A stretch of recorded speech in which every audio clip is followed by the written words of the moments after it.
สำหรับหลายๆคนความรักที่ผ่านเข้ามาในชีวิตนำความทุกข์มาให้น้ำตาที่หลายๆคนเสียไปเฮ็ดให้บอกว่าความรักเฮ็ดให้บ่มีความสุขสำหรับบางคนความรักบ่แม่นสิ่งสวยงามอีกต่อไปแต่แน่นอนคือความจริงความรักบ่มีแต่ความสุขความทุกข์ก็มีเช่นกันแต่เฮาสามารถเลือกได้ว่าจะเฮ็ดให้ความรักนี้มีแต่ความสุขหรือทุกข์อยู่ที่ว่าเฮาเลือกแบบใด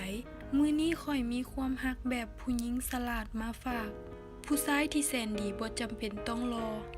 หรือรอแบบผู้ชายในอุดมคติถ้าเขาเข้ามาแล้วเฮ็ดให้เจ้ามีความสุขความอบอุ่นเข้ากับเจ้าได้ดีเสมอต้นเสมอปลายถึงว่าเขาบ่ได้หน้าตาดีที่สุดแต่เขาอาจแม่นที่สุดสำหรับเจ้าถ้าจะหาคนหล่อๆและดีเพียบพร้อมทุกอย่างบอกเลยว่ายากอย่าลืมเผื่อใจเพราะบางคนหักไผให้ไปทั้งใจเพราะถ้าเลิกกัน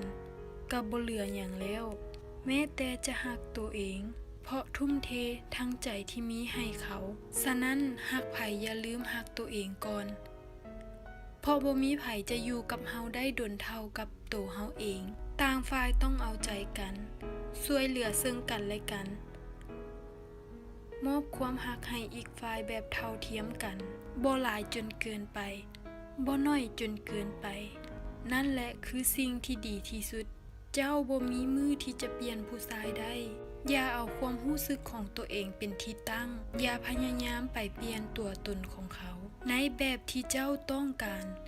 บ่มีไผเปลี่ยนไผได้นอกจากตัวของเขาเองถ้าเขาบ่โอเคกับเจ้าหรือถ้าเจ้าบ่โอเคกับเขา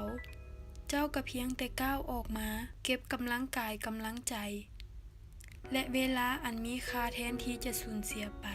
ไว้ให้คนที่ต้องการความสัมพันธ์ที่ดีๆกับเจ้าคนหักบ่แม่นคนไส้แน่นอนว่าเขาและเจ้ามีความคิดเป็นของตัวเองเขาจะบ่มักผู้หญิงที่อ่อนแอและเป็นเบี้ยล่ามให้เขาตลอดเวลาหรือเป็นคนที่เกรงใจคนอื่นจนปฏิเสธไผบ่เป็นเฮาต้องรู้ปฏิเสธและตอบโต้ในบางเทื่อการปฏิเสธข้อเรียกร้องของคนอื่นบ่แม่นเรื่องที่น่ารังเกียจผู้ชายส่วนใหญ่มักสิ่งที่ท้าทายบ่มักหยังที่น่าเบื่อหยังที่ได้มาง่ายๆมันก็จะมักไปแบบง่ายๆเช่นกันหรืออาจจะเบิงบ่มีคุณค่าให้รักษาอย่าเอาแต่เรียกร้องความเท่าเทียมระหว่างผู้ชายและผู้หญิงสมัยนี้แม่นแล้วมันเป็นความเท่าเทียมกันระหว่างผู้ชายและผู้หญิงแต่ก็บ่แม่นทุกเรื่องที่จะต้องไปเรียกร้องความเท่าเทียมกันตลอดเวลาการแต่งงานต้องมีการตกลงกันด้านต่างๆเพราะชีวิตที่มีความสุขต้องปานีประนอมในการใช้ชีวิตนำกันแบบซ้ำๆในแต่ละมื้อแต่ละวันซึ่งเขาอาจจะบ่ได้ดังใจเจ้าไปทุกอย่างบ่จำเป็นต้องมีความรู้สึกและความคิดเห็นที่ตรงกันทุกเรื่องชีวิตคู่หรือชีวิตแท้อาจบ่ได้โรแมนติกอยู่ตลอดเวลาแต่ว่ามีความหมายที่ลึกซึ้ง